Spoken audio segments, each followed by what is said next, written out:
quiero compartirte información nueva que revela posibles problemas laborales que Miguel McKee tuvo en los meses antes de los asesinatos de Mónica y Spencer Tepe. El cirujano vascular fue detenido, acusado de matar a su exesposa y al esposo de ella en su casa de Columbus el 30 de diciembre. Tenemos documentos que muestran lo ocurrido antes de esos asesinatos.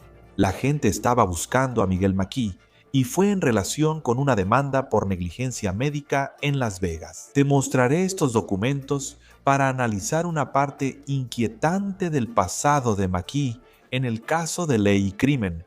Soy Cristóbal Stewart.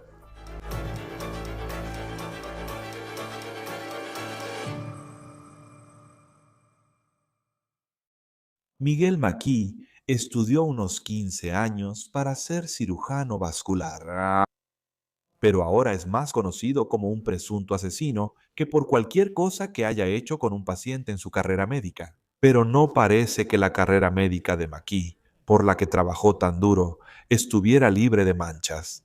Digamos, porque tengo documentos relacionados con una demanda en la que McKee es el acusado. Es una demanda por mala praxis que se presentó en Las Vegas. McKee trabajó en un grupo quirúrgico en Nevada. ¿De qué hablamos hoy y por qué? Creo que es importante cuando se trata de ver de qué se le acusa en Ohio. No es necesariamente la demanda en sí, sino cómo. Parece que pudo haberlo hecho posiblemente mintiendo y posiblemente huyendo. Ahora hablaré más sobre todo esto en un momento, pero también tenemos nueva información que llegó de la policía ahora. Ellos no están comentando sobre un motivo en este momento, pero en una conferencia de prensa ayer. Quizás sea obvio para el público, pero creo importante que la policía lo haya dicho así. Ahora consideran lo que les pasó a Spencer y Monique Tepe como un acto de violencia doméstica. McKee, por supuesto, estuvo casado con Monique Tepe. Su apellido de soltera es Sabatursky. Esta foto muestra a Michael McKee y Monique en su boda. Se casaron en 2015 y se divorciaron poco después de solicitarlo en 2017. Tras el divorcio, Monique y McKee tomaron caminos separados. La policía de Columbus no comenta si McKee tuvo contacto alguno con los Tepes tras el divorcio. Monique pidió el divorcio en mayo de 2017 y tenemos los registros judiciales que muestran que ella había dejado a Michael McKee al menos 6 meses antes de solicitar el divorcio. El divorcio se presentó en la Corte de Ohio porque ella vivió ahí al menos 6 meses antes de solicitarlo. Ahora, en cuanto a McKee, él todavía estaba en Roanoke, Virginia. Así que cuando revisamos el pasado de McKee en lo que respecta a su formación académica, la cual, francamente, es muy impresionante. Ser cirujano vascular es impresionante. Él estudia en la Universidad Estatal de Ohio y se gradúa de medicina allí en 2014 y luego se casa con Monique y los dos se mudan a Virginia.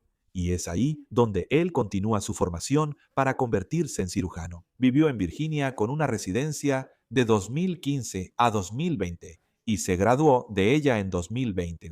En cuanto a su vida personal, este divorcio parece haber sido bastante amistoso en papel. Y pienso en los días después de que Monique y Spencer fueron asesinados, y existía la pregunta de quién habría hecho esto. Por los registros públicos, pronto notaron que Monique estuvo casada antes, pero su exesposo vivía en otro estado. Él era cirujano. La policía dijo que no había sospechosos en ese momento, así que sí, sabíamos que ella estuvo casada. Pero en cuanto a que hubiera mucha especulación sobre que él fuera sospechoso, no había nada públicamente que apuntara a eso, al menos hasta el fin de semana, cuando Michael McKee fue arrestado. Ahora, volviendo a ese divorcio, antes de llegar a esta demanda por negligencia médica. En 2017, Monique solicita el divorcio y mes y medio después un juez lo concede por incompatibilidad. McKee se quedó con la casa en Virginia. Monique volvió a Ohio, siguió con su vida y parece que se recuperó muy bien del divorcio. Conoce en línea a Spencer, un dentista, se casan a finales de 2020 y siguen construyendo una gran vida juntos. Ella y Spencer tienen 2 hijos, Tepe, de 4 y 1. Sí, estaban en la casa. La noche que mataron a sus padres, ahora esos niños están con familiares. Monique. Ella tenía un título en educación infantil de la Universidad Estatal de Ohio, pero era ama de casa. Y parece que los Tepe estaban viviendo el sueño. También tenían una gran casa en Columbus. Ahora, mientras ella sigue adelante con su vida, tienes a Miguel McKee, y él continúa su formación profesional para convertirse en cirujano, porque cuando terminas la residencia, luego sigues con más estudios de algún tipo, porque él se informa que él tomó una posición de becario en este centro médico en Maryland. Y ahora mismo sabemos que él tiene licencias activas para ser cirujano en California e Illinois. Ese es el estado donde él vivía y fue arrestado el fin de semana. Ahora, el viaje de McKee, mientras nos enfocamos en eso, también hace una parada en Las Vegas. Ahí trabajó para Las Vegas Surgical Associates, grupo que dice ofrecer varios procedimientos. Si tienes un problema, acudes a ellos y sus cirujanos pueden hacer el procedimiento. ¿Y de qué trata la demanda por negligencia médica de hoy? Todo esto se relaciona con un procedimiento realizado a un paciente en 2023 en Las Vegas. Tenemos los documentos relacionados con la demanda y revisaremos de qué trata. Pero lo importante de esta historia es por qué creemos que es importante en el contexto de lo que estaba pasando en la vida de Michael McKee en los meses previos a los asesinatos de Spencer y Monique Tepe. Es como parece, respondió cuando el tribunal intentó localizarlo. La demanda sigue activa y fue presentada en mayo de 2024. Y este es un párrafo donde puedes ver ahí mismo el nombre del doctor Michael David McKee mencionado como acusado. La demanda dice que un hombre acudió a un procedimiento en julio de 2023 en Las Vegas Medical Associates. La demanda dice que el hombre tenía una condición que dificultaba el retorno de la sangre al corazón desde sus piernas. La condición se llama insuficiencia venosa de las extremidades inferiores. La demanda dice que un asistente médico bajo Michael McKee realizó parte del procedimiento. Según la demanda, el asistente médico colocó un catéter, el tubo usado para drenar orina. Ella coloca el catéter en el paciente y la demanda afirma que el catéter no fue colocado correctamente. Por eso se rompió y dejó 86 pulgadas dentro del paciente. Suena muy incómodo. Y esta demanda menciona al doctor Miguel McKee, porque supuestamente él era responsable de entrenar al asistente médico que colocó ese dispositivo, y supuestamente no entrenó a ese asistente médico. No lo entrenó bien, según la demanda. Por eso el doctor Miguel McKee aparece en la demanda por mala praxis. Vamos a ver dónde, según estos documentos, las cosas se complican. Este es el documento que detalla los intentos del tribunal para entregar al doctor Miguel McKee una demanda enmendada, donde alguien tiene que ir físicamente y entregárselo en mano. Y tenemos registros que muestran que las personas encargadas de encontrar al doctor Miguel McKee no pudieron hacerlo. Después de 9 intentos, es como si simplemente hubiera desaparecido, según estos registros judiciales. Desde septiembre de 2025, unos 3 meses antes de que McKee supuestamente matara a Monique y Spencer Tepe, alguien intentó notificar al doctor Michael McKee por primera vez. El 30 de septiembre, justo 3 meses antes del asesinato de Spencer y Monique. La persona que intentaba entregar los documentos dice que fue a la dirección que estaba registrada para McKee en Las Vegas, y no hubo respuesta, y todo estaba en silencio. Esto ocurrió a las 7:30 am al día siguiente. La persona vuelve a las 10:45 am a la misma dirección y parece que ahora hay alguien en casa. Escuché la televisión. Al tocar la puerta se apagó. Toqué el timbre y llamé varias veces sin respuesta. 8 días después, es 9 de octubre, una entrada menciona que hablaron con el doctor Pedro Carabella en Las Vegas Surgical Associates. Cita, él dijo, él no tiene idea de dónde está el doctor Miguel McKee ahora. Dijo que simplemente desapareció.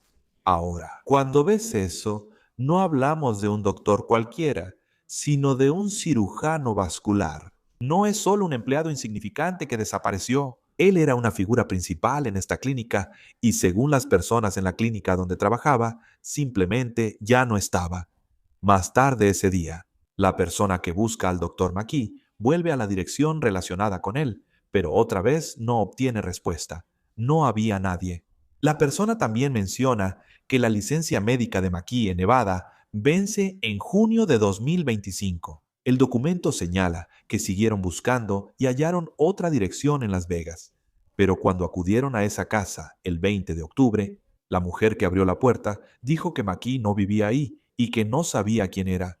Así que Deloe Soy XTV, que es una de las estaciones de televisión en Columbus, entrevistaron al abogado que presentó la demanda, quien afirmó que la dirección que el grupo quirúrgico les dio para Michael McKee era, cito, falsa. Dijo, cuando piensas en quién sería acusado de doble asesinato, este abogado presenta demandas por negligencia médica, así que conoce la profesión médica. Profesionalmente, un cirujano vascular está al final de la lista de personas que sospecharías que serían acusadas de un crimen tan horrible.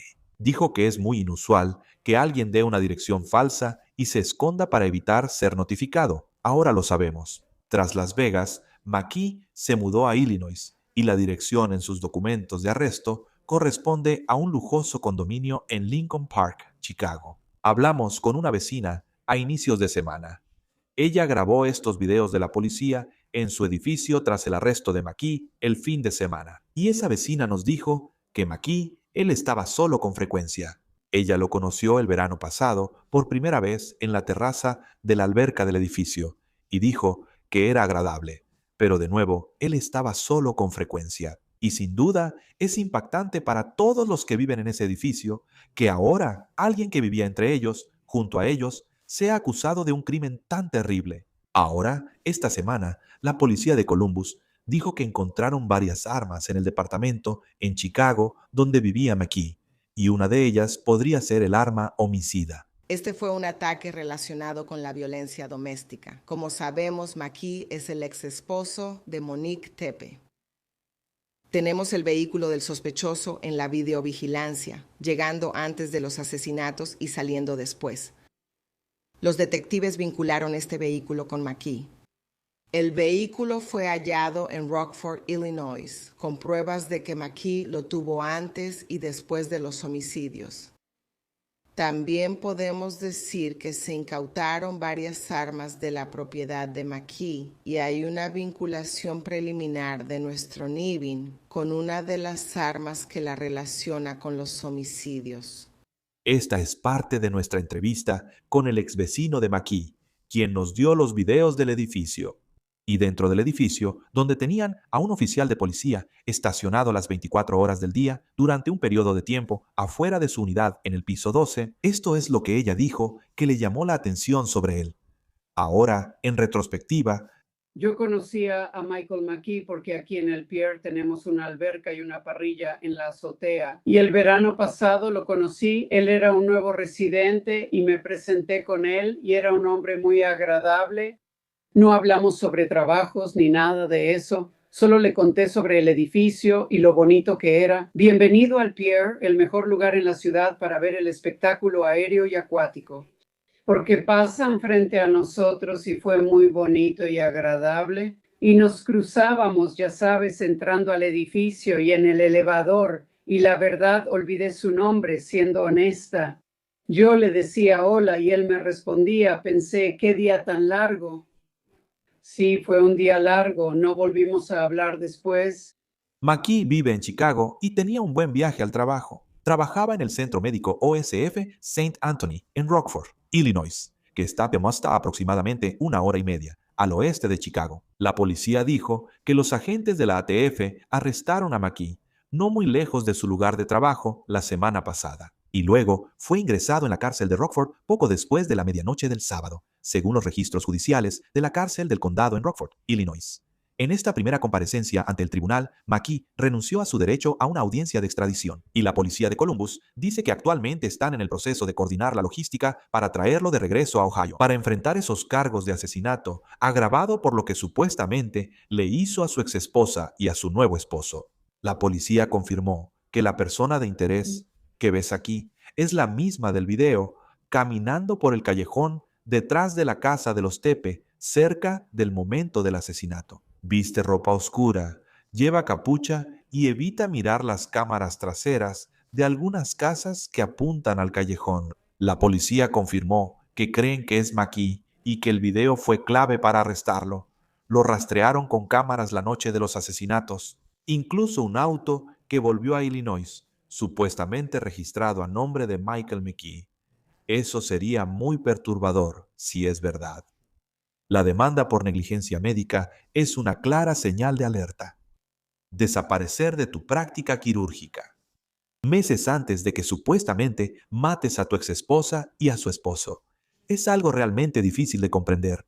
Y una cosa en la que estamos trabajando ahora mismo aquí, en Ley y Crimen, es tratar de aprender más sobre el pasado de McKee. Y hay muchos rumores en Internet en este momento sobre quién es Miguel McKee y quién fue. Hablé con alguien que lo conocía en Zanesville, Ohio, a una hora de Columbus, donde estudió en la universidad. Es una ciudad de unas 25,000 personas, con ambiente de pueblo pequeño, Las personas con las que hablé dijeron que era muy inteligente y tenía muchos logros en papel. El Zanesville Times Recorder es el periódico local. Allí en ese pueblo, incluso tiene un artículo. En 1994, cuando Mickey estaba en primer grado, recibió una mención honorífica en un concurso de carteles infantiles del secretario de Estado de Ohio cuando tenía 13 años. El periódico menciona de nuevo a McKee, ahora de 14 años, por lograr una calificación excelente en la Feria Estatal de Ciencias y ganar la ciudad. El concurso de deletreo, su palabra fue asedio, as-edio. Luego se gradúa de la preparatoria y está entre los mejores de su clase. Y de aquí es de donde lo conocían las personas con las que hablé. Solo decían que era increíblemente inteligente. Becario nacional al mérito, estudiante de biología del año y miembro de la Sociedad Nacional de Honor. Quedó entre los 25 mejores en el concurso de historia americana de la Universidad de Ohio y obtuvo mención honorífica estatal en fútbol americano. ¿Tienes a alguien? Si vieras su perfil de LinkedIn, solo estarías marcando casillas una tras otra de lo increíblemente impresionante que es. Pero la pregunta entonces es, ¿qué estaba pasando en su vida personal? ¿Cuál era su estado mental? Aún no se confirma nada, eso es lo que sabemos. Él estudia en Ohio State y se prepara unos 15 años para ser cirujano vascular, especializado en arterias, venas y vasos sanguíneos. Es un tipo de cirugía en la que tienes que ser increíblemente preciso y tienes que esforzarte muchísimo para realmente conseguir esa carrera. Sin duda, era un hombre muy inteligente, pero también un esposo en un matrimonio que falló rápidamente. El cuñado de Spencer Tepe habló sobre él esta semana con mi colega Angelet Levy en Law and Crime for Us. Conocimos a Monique en 2018 cuando Spencer nos la presentó por primera vez, pero estábamos bastante seguros debido a um, simplemente por lo que Monique nos había contado, las historias que nos decía sobre ella. Ella nunca lo llamaba por su nombre, simplemente lo llamaba su ex esposo y la verdad decía que era un monstruo abusivo emocionalmente y amenazante. Y ya sabes, hizo todo lo posible por salir de esa situación. Conoció a Spencer y vivió una vida muy feliz. Pero no puedo hablar por Monique, pero sé que eso la cambió como persona y quizás siempre estuvo en el fondo de su mente. No lo sé. Ella no era tímida al hablar de eso y de cómo la había afectado mentalmente, simplemente como persona en adelante. Así que todos habíamos escuchado historias y hablado con ella profundamente sobre estas situaciones, pero al mismo tiempo todos pensábamos que esto era algo del pasado. Monique ahora es feliz, tiene familia y está con quien ama. Así que, aunque éramos conscientes de eso, también estábamos más asombrados por la pareja en sí y por lo mucho que se amaban. Así que ha sido difícil volver a encontrar personas que se consideren amigas de McKee en los últimos años. Circulan rumores sobre su crianza en Zanesville y seguimos verificando. Sin embargo, parece que se fue de ahí y no volvió. En cuanto a la familia, el único comentario público que tenemos sobre la familia es esta publicación de Facebook que hizo alguien que dijo ser familiar de Michael McKee. Publicación eliminada. Protegeremos su identidad. La publicación dice: pido oraciones. Michael es familiar. Mi corazón se detuvo al leer esto. De niños, siempre me sorprendía su amabilidad y talento en deportes y estudios. Esto es muy inusual para él. Todos los involucrados necesitan nuestras oraciones. Es una situación muy triste. Me pone triste pensar en el estado mental en el que estaba si realmente hizo esto. Le mando todo mi apoyo. El mundo está oscuro ahora y cualquiera podría ser víctima del lado oscuro. Así que por favor, manténganse cerca de Dios y de unas cuantas personas en las que puedan confiar, sigan avanzando hacia la luz. Dios no nos fallará. Ya contactamos a esta persona, pero no ha respondido ni se ha comunicado. Buscamos entender cómo era la familia y dinámica familiar de Miguel Maquis. Al comparar las vidas de Miguel Maquis y Monique Tepe tras sus divorcios, parece que la de Monique estaba rodeada de personas que la amaban y ella amaba a muchos. La describían como el alma de la fiesta. Rob Misley, cuñado de Spencer Tepe, habló con Anjanette esta semana. Él habla muy positivamente de esta pareja y de la alegría que dieron a la gente durante los años juntos. Y luego ves la vida de Maquis, y hasta este punto parece que fue una vida muy enfocada en su profesión. Parecía aislado, casi llevaba una vida nómada.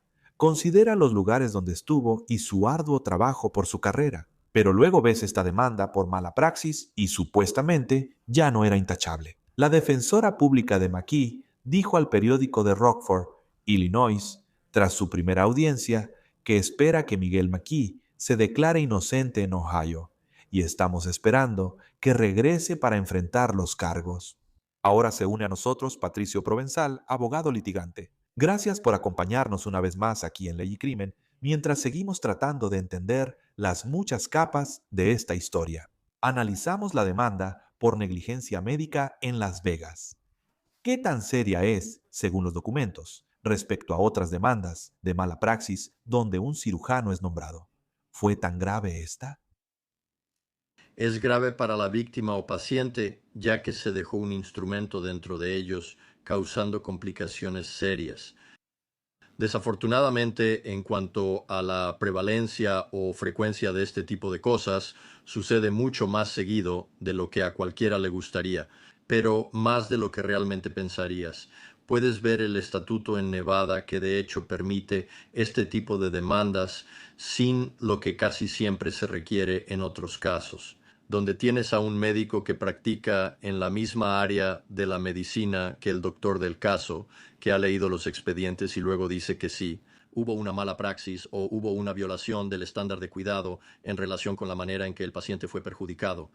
Aquí, en este caso, donde muchas veces los cirujanos dejan esponjas, instrumentos u otras cosas, este simplemente se rompió, lo cual realmente sugeriría que se cometió un error grave durante el transcurso de este procedimiento. Es la excepción a la regla donde normalmente necesitarías que un doctor confirmara mala praxis o negligencia. En Nevada, aparentemente, eso ni siquiera es necesario para este tipo de circunstancias. Porque cuando ves a Michael Maquis, y solo por lo que hemos podido aprender sobre él, claramente está acusado de un crimen terrible, terrible. Pero profesionalmente, simplemente me llama la atención que esta es una persona que, buen estudiante, fue un buen atleta en la preparatoria. Sigue adelante y así, ser cirujano exige mucha escuela, trabajo y varias pruebas. No cualquiera puede ser cirujano vascular, así que seguramente hay confianza. Además, ves lo sólida que ha sido su carrera. ¿Cómo aquí está esta demanda? Unos meses antes, no sabemos si eso afectó su mente o si hay conexión. Pero así fue. 3 meses antes, esto pasó en Columbus. ¿Qué tan problemático sería para la carrera de un cirujano ser mencionado en una demanda como esta? Bueno, quiero decir, siempre es un problema muchas veces cuando, ya sabes, supongo que depende de qué tan mediático sea el caso. Muchas veces estas cosas pasan desapercibidas para la mayoría de los pacientes de un hospital o de la consulta de un médico. La única forma en que los pacientes saben esto es revisando la junta médica en los sitios web estatales para ver si se han presentado o resuelto demandas por negligencia médica o si algún médico ha sido sancionado en relación con algún error o mala práctica en la forma en que atendió a un paciente. Pero en general esto es común en el panorama general de la práctica médica. Los doctores, como todos, pueden cometer errores, sin importar su inteligencia o preparación.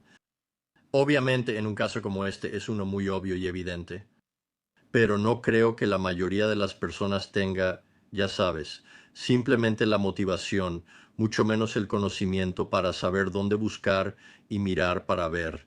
¿Le ha ocurrido esto a su doctor? Pero desafortunadamente estas cosas sí suceden con bastante frecuencia. Es importante saberlo. Según la demanda, él no colocó el catéter de forma incorrecta. Según la demanda, fue el asistente médico quien lo hizo y él estaba a cargo de entrenar a ese asistente médico. O la demanda alega que él era responsable de eso. Así es como lo involucraron en esto. Ahora, parece que es poco común lo que se mencionó en cuanto a tratar de localizarlo y entregarle esta demanda. Lo que me sorprendió no fue solo que tocaron la puerta, también se apagó la televisión y nadie sabía dónde estaba. Pero otro doctor dijo, no hemos visto a ese tipo, no sabemos dónde está, él no está, ¿sabes? No es que estaría bien si, por ejemplo, una enfermera de bajo rango lo hiciera, pero este es un cirujano que simplemente pareció desaparecer para la gente en Las Vegas. ¿Qué te pareció? ¿Qué tan común es eso cuando ves estos casos? No es nada común. Quiero decir, hay tantas cosas que son realmente inusuales sobre esta demanda en particular, solo por sí sola. Además, se suma la supuesta relación de este hombre con las acusaciones de doble homicidio en Ohio. Supongo que tiene sentido que desapareciera. Si están relacionados, aquí tienes varias cosas muy inusuales para cualquier médico en ejercicio. Am, Su personal en el consultorio no sabe dónde está y al parecer no tenía seguro de mala praxis en Nevada. Sé que cuando lo intentaron, cuando el abogado del demandante en ese caso presentó la demanda, vi un comentario, y ciertamente, bajo las mismas circunstancias, habría esperado recibir alguna información de la compañía de seguros de ese doctor que le proporciona su seguro de mala praxis y su afiliación con un hospital o clínica local o lo que sea. Él actuaba como médico supervisor del asistente médico durante el procedimiento cuando se rompió una pieza del instrumento. Y alguien debió haberlo sabido. En condiciones normales, cuando el doctor lo acredita, ¿dónde tiene privilegios para ejercer?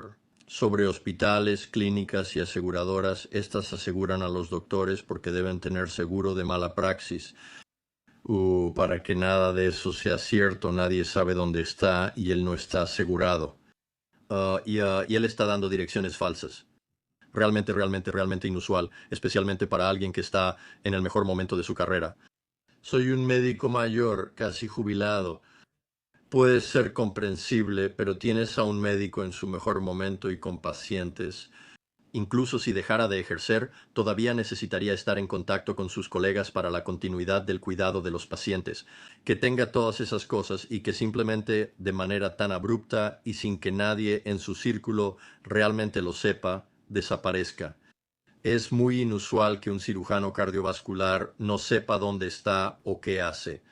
Sí, estos intentos de contactarlo fueron en septiembre de este año. El primero, creo, fue el 30 de septiembre, justo 3 meses antes de los asesinatos de Monique y Spencer Tepe. Sabemos que después de que se fue, o al menos creemos por lo que hemos podido reconstruir, que él estaba viviendo en Illinois en ese momento. Cuando ocurrieron estos asesinatos, él estaba viviendo en este bonito edificio de departamentos en Lincoln Park, en Chicago, y luego estaba trabajando en este centro médico para un grupo de atención médica en Rockford, Illinois. Algo como una mala praxis, ya sabes, ser nombrado en una demanda por mala praxis o simplemente los problemas que tenía la empresa que intentaba notificarlo, todo eso sería una señal de alerta. Sé que Oz, St. Anthony, informó que coopera con las autoridades. Pero, ya sabes, ¿sería eso algo que surgiría en el proceso de contratación de un cirujano para un gran sistema hospitalario? Si tuvieran una salida muy controversial de este grupo allá en Las Vegas, Debería, yo ya sabes, el en conectar, como en cualquier circunstancia donde alguien va a contratar a alguien, especialmente a un profesional que va a estar encargado del cuidado de la salud y el bienestar de los pacientes. Debería haber una verificación adecuada para determinar, ¿te han demandado antes? ¿Hay demandas pendientes en tu contra? ¿Tú tienes un seguro personal o trabajas en una clínica o consultorio que te ha asegurado? ¿Tienes privilegios en otros hospitales o centros de salud para que podamos verificar que estés bien y tus colegas te reconozcan? Y las asociaciones de acreditación como ser un médico competente y calificado, esos son realmente fundamentales para cualquier organización de atención médica. Cuando están contratando a alguien, deben asegurarse de saber a quién están contratando y que esa persona esté calificada tanto en competencia como en carácter para hacer el trabajo. Ahora, cuando se trata de, ya sabes, porque tienes esta parte, lo cual es interesante, porque él, según todo lo que sabemos de él y lo que se ha informado, era, de nuevo, como un estudiante ejemplar. Avanzaba, pero todo el trabajo para ser cirujano, como la residencia y la especialidad, es mucho. Al final, tienes más de 30 años cuando eres cirujano, tras muchos años de estudio, pero luego lees esta demanda y simplemente se siente, no diría que está fuera de su carácter, porque no conozco al tipo y ciertamente está acusado de un crimen terrible, pero simplemente parece raro comparado con lo demás a su favor. Cuando ves de qué se le acusa. Además, está el divorcio de Monique Tepe. Tampoco sabemos mucho de su crianza, solo que era muy buen estudiante. La gente pregunta, ¿qué te llama más la atención de Michael McKee ahora? Es muy difícil conectar los puntos. Creo que tú estabas hablando de eso. Tienes a alguien que por lo que parece era realmente un joven ejemplar y tenía un futuro brillante. Y ahora las revelaciones recientes y las circunstancias sugieren que algo realmente salió mal, o había cosas del pasado para él que surgieron y le causaron problemas. Parece un desmoronamiento por las acusaciones conocidas. Tienes a un caballero con una carrera exitosa en Chicago que luego ejerció en Nevada. No hay explicación para eso. Tienes un divorcio muy abrupto, después de un matrimonio con una joven, que por lo que parece, tú pensarías que no se divorciarían tan pronto después de casarse.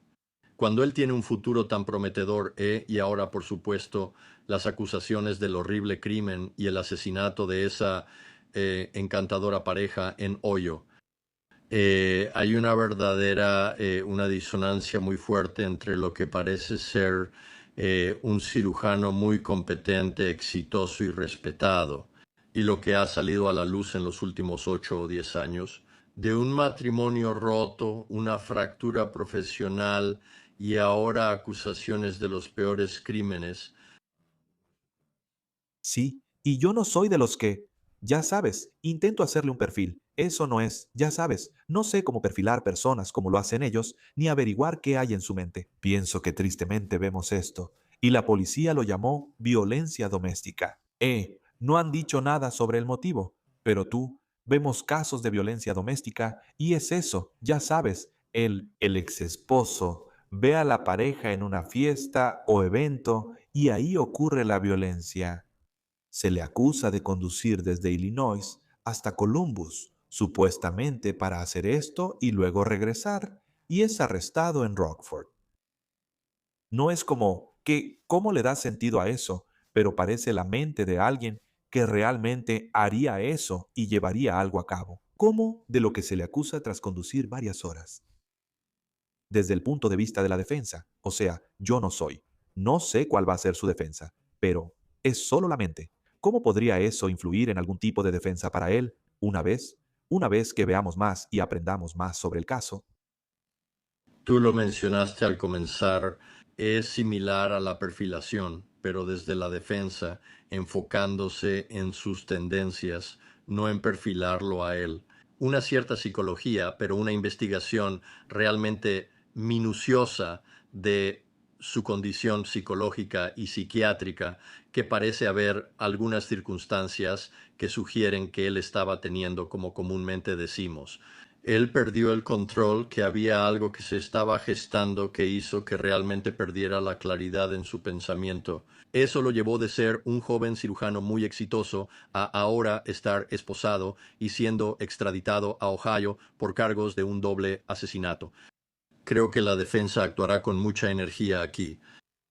Creo que al final no se trata tanto de cuestionar si cometió los delitos, sino de defenderse de la pena aquí.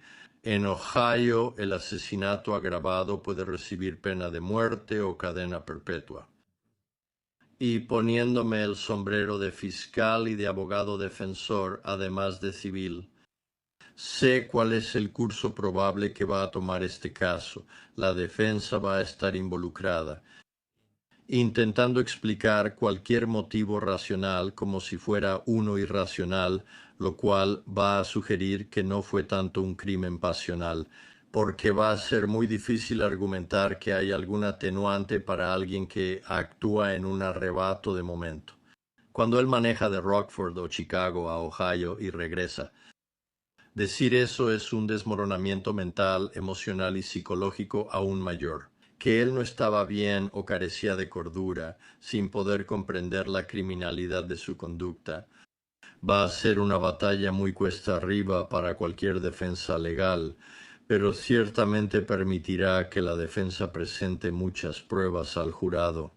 ¿Quién decidirá sobre la pena de muerte si la pide el fiscal?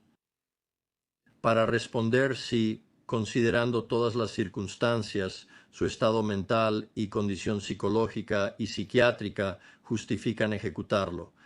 Sí, sé que aún nos falta mucho, pero han surgido muchos detalles perturbadores sobre cómo supuestamente hizo esto. También quiero preguntar sobre una evidencia clave que ayer informó la policía de Columbus. Ellos creen que tras registrar su departamento en Chicago, encontraron armas, según dicen. Lo llamaron coincidencia preliminar. Parece que lo que creen es que esa es el arma homicida, que la guardó en su casa. O sea, para los que estamos afuera y no hemos llevado casos, decimos, bueno, tienes el arma homicida. Esa es una prueba contundente. ¿Por qué? Si los fiscales tienen el arma homicida, ¿eso podría incriminar mucho a Miguel McKee? La frase arma humeante no es coincidencia, ¿verdad? Es cuando hallas el arma con la persona que está acusada del delito y se descubre que tienen en su poder el arma con la que se cometió el delito. Quiero decir, ya conectaste todos los puntos. Es muy probable que pruebes tu caso, ya sabes. Habrá que hacer pruebas balísticas al arma, ya sabes, para comparar las balas que se recuperaron de las víctimas y realmente vincularlo. Pero, ya sabes, están revisando el calibre del arma, el tipo de balas que se recuperaron, y esas cosas normalmente son suficientes para saber que vas por el camino correcto. Después se harán las pruebas balísticas restantes para confirmarlo. Pero tener el arma es obviamente una parte crucial de cualquier caso.